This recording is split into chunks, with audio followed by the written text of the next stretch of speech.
Japon fait-moi peur, un podcast sur l'univers du Kaidan. Je m'appelle Sabrina et je vous invite à découvrir des histoires d'horreur et d'épouvante, du passé et du présent, tout droit venus du Japon.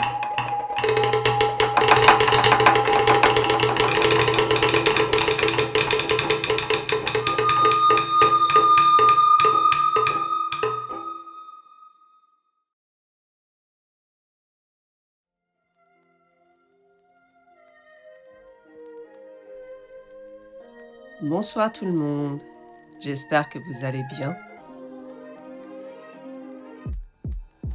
Je sais que vous étiez nombreux à attendre cet épisode et le voilà enfin.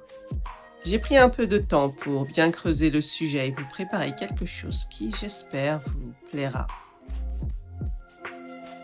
Je ne me passionne pas seulement pour les Kaidan, ces récits de fantômes japonais, mais aussi pour l'univers magique des films des studios Ghibli. J'ai donc décidé de tisser un lien entre ces deux mondes en vous racontant la mystérieuse légende urbaine autour de mon voisin Totoro, qui serait étrangement connecté à l'affaire criminelle de Sayama. Le film Mon voisin Totoro, réalisé par Hayao Miyazaki, est l'un des plus célèbres des studios Ghibli.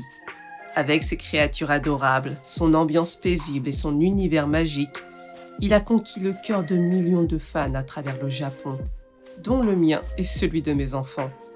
Je ne compte plus le nombre de fois où je l'ai visionné, et c'est sans exagération.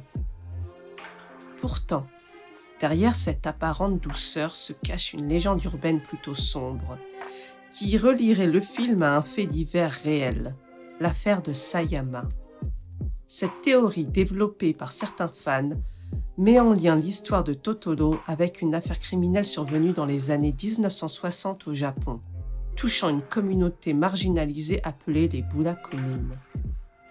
Dans cet épisode, je vais vous raconter cette légende urbaine, vous expliquer l'affaire de Sayama, ainsi que les idées politiques de Hayao Miyazaki et vous amener à mieux comprendre la situation des Burakumin pour comprendre pourquoi certains pensent que Totoro est plus sombre qu'il n'en a l'air. Épisode 41. La légende urbaine de mon voisin Totoro.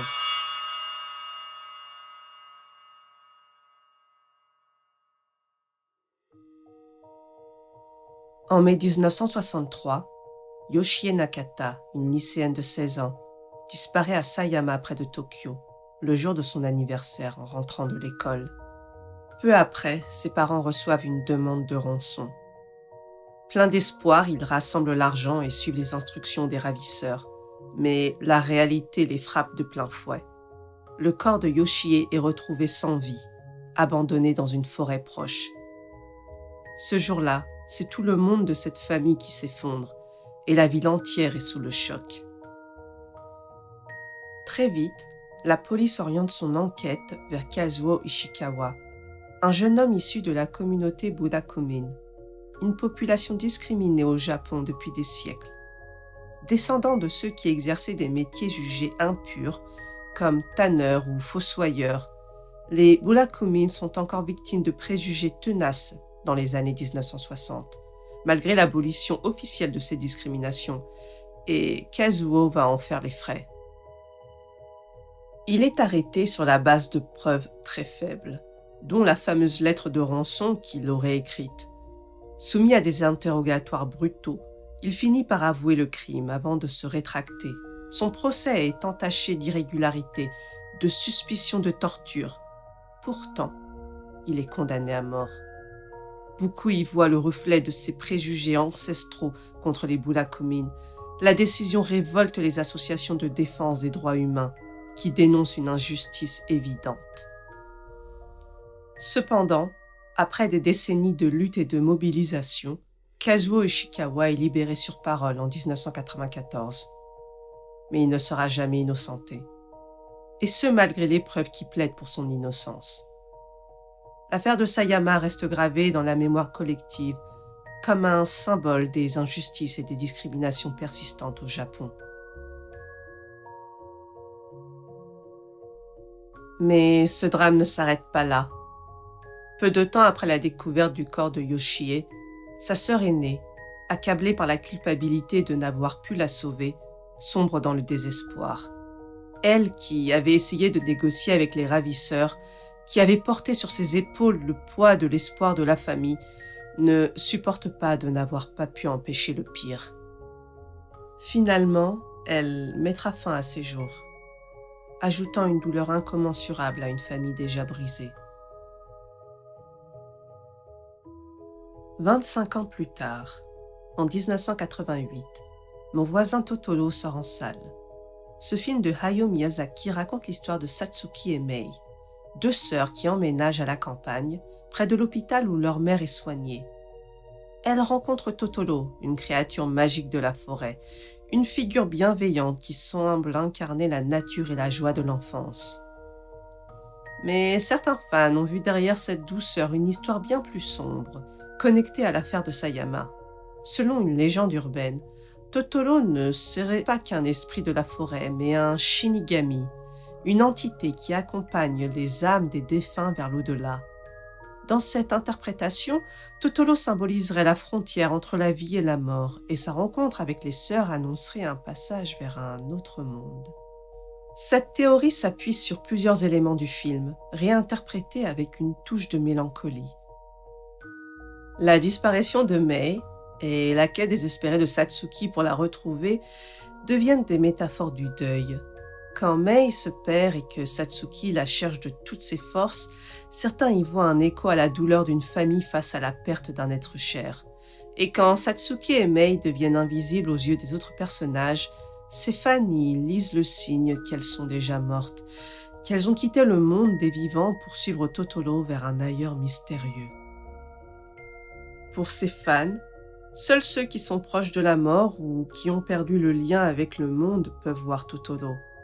Sa présence n'est plus celle d'un gardien de la nature, mais d'un guide vers la mort, et sa rencontre avec les deux sœurs serait en réalité la dernière étape de leur voyage vers l'au-delà.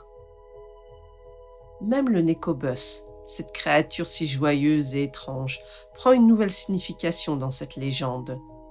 Vu d'un autre œil, il devient un transporteur d'âmes qui guide les défunts vers leur dernier voyage. Quand Satsuki monte à bord pour retrouver Mei, certains y voient la symbolique d'une acceptation de la mort, un geste pour rejoindre sa sœur de l'autre côté. Le Nekobus les mène à l'hôpital où leur mère est soignée, mais pour ses fans, ce n'est pas une simple visite. C'est un dernier adieu, une rencontre entre trois âmes prêtes à se séparer du monde des vivants. Un autre élément qui nourrit cette légende est le cadre géographique du film. Mon voisin Totoro se déroule dans une région rurale de Saitama, près de la ville de Sayama, où s'est déroulée la tragédie de Yoshie Nakata. Pour certains, cette proximité géographique n'est pas due au hasard. Ils y voient un hommage discret, une manière de rappeler la douleur enfouie dans la mémoire de cette région, de donner une voix à une souffrance qui reste souvent dans l'ombre. La scène où Satsuki trouve une sandale flottant dans un étang rappelle à certains la découverte tragique du corps de Yoshie dans la forêt. Bien que Satsuki affirme que la sandale ne soit pas celle de Mei, cela est perçu comme une forme de déni, un refus d'accepter la réalité de la mort. Et puis, il y a cette étrange absence d'ombre. Dans certaines scènes finales, Satsuki et Mei ne projettent plus d'ombre. Dans l'imaginaire visuel, cette absence est souvent associée à la mort. Pour les fans de la légende, c'est la preuve que les deux sœurs ont quitté le monde des vivants et que les dernières scènes ne sont que des traces de ce qu'elles étaient.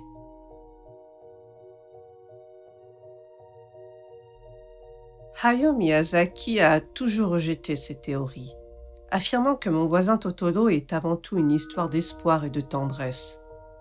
Connu pour ses prises de position sur des questions sociales, il traite souvent de thèmes profonds dans ses films.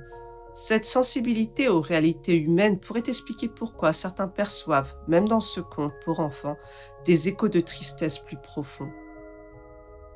Qu'on y croit ou non, cette légende urbaine illustre la force des œuvres de Miyazaki, capable de déclencher des réflexions sur des sujets difficiles. Elle montre comment l'imagination peut transformer un récit simple en une histoire teintée de mystère et de mélancolie. Derrière la douceur apparente de Mon voisin Totoro, certains y voient le reflet de blessures cachées, de drames que la réalité n'a pas su effacer.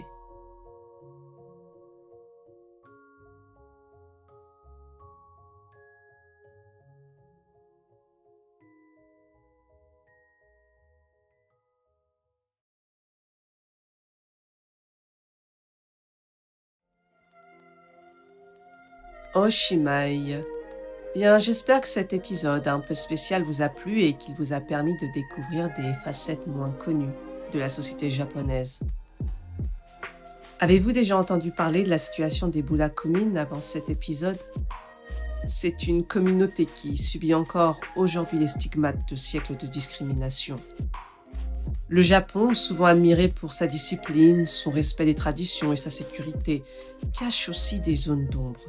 Les discriminations sociales, comme celles vécues par les Bulakumin, nous rappellent que derrière cette image d'harmonie se dissimulent parfois des réalités bien plus complexes et douloureuses. L'affaire de Sayama, avec son impact profond, reste un symbole de ces injustices, montrant à quel point les préjugés peuvent marquer une société entière et laisser des blessures durables. Comprendre ces aspects peut vraiment changer la façon dont vous percevrez la culture japonaise.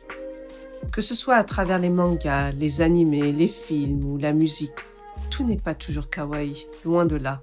Certaines œuvres sont le reflet de ces parts d'ombre et abordent des thèmes profonds, ancrés dans les cicatrices de l'histoire. C'est justement cette profondeur qui me fait tant aimer les films Ghibli. Là où Disney nous propose souvent des contes de fées, pleins de légèreté, sans réel message, les films Ghibli osent explorer des thèmes comme la nature, la guerre, la solitude et même la lutte contre les injustices sociales. Ils ne prennent pas leurs spectateurs pour des enfants naïfs, mais ils les invitent à réfléchir et à se poser des questions sur le monde qui les entoure. Même dans un film aussi doux et innocent que Mon voisin Totoro, on trouve des couches de sens qui poussent à la discussion et à la réflexion. C'est ce mélange entre la beauté et des sujets parfois difficiles qui rend le studio Ghibli si unique et marquant. D'ailleurs, dites-moi, quel est votre film Ghibli préféré ? Pour ma part, j'ai vu tous les films du studio, mais il y en a deux qui me touchent particulièrement. Le tombeau des Lucioles et Souvenir goutte à goutte. À chaque fois que je dis que le tombeau des Lucioles est l'un de mes favoris, ça surprend. J'ai découvert que ce film est parmi les moins populaires au Japon. Non pas parce qu'il est mal réalisé, au contraire, c'est un chef-d'œuvre, mais parce qu'il réveille des souvenirs douloureux de la guerre et de l'après-guerre, et les Japonais n'aiment pas repenser à ça. Alors pour Souvenir goutte à goutte, je pense que c'est un film dont on comprend mieux le sens en vieillissant.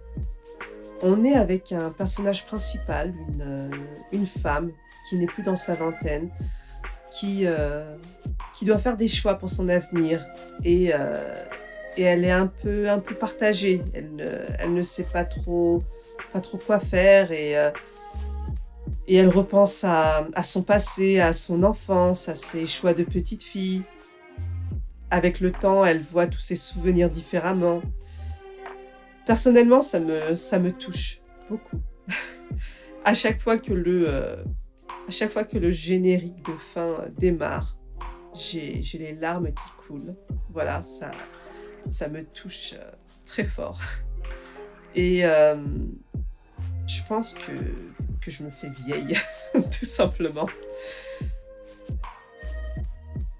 Mais en vérité, j'aime tous les Ghibli.